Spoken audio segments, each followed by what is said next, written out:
The Obama administration started saying that you can't have rules that say employees must be respectful at all times, for example, because they said that that suggests that they don't have the right to take certain positions or argue certain issues that they might want to argue in pursuant um, of their Section 7 rights to try to improve their work conditions.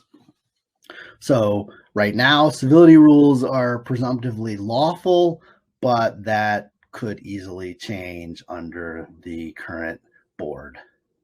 Other current rules that are okay involve no photography or recording in the workplace. Again, I don't want to waste the time to say it, but all these rules that I'm saying are okay. There's reason to believe that the current board would question their validity and potentially strike the rules or say that they violate the act.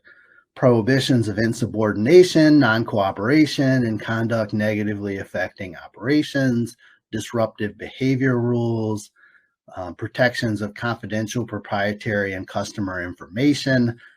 It's not to say that you can not have any sort of rule that protects confidential, proprietary, and customer information.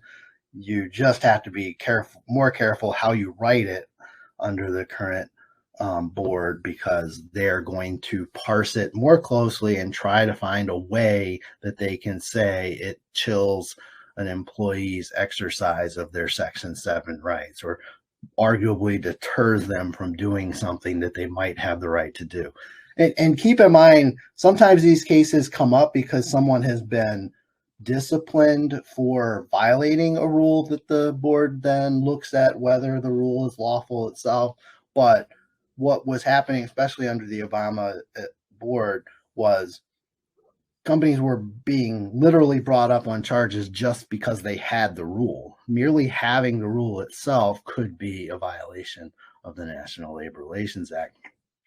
Not that everybody's running around filing unfair labor practice charges with the National Labor Relations Board just because of a rule their company has. Where a lot of these cases came up was where a union was either trying to organize a workplace and using these unfair labor practice charges as fodder to show employees that their company wasn't doing the right thing, or a situation where the union was already involved for whatever reason, interested in what the policies were. So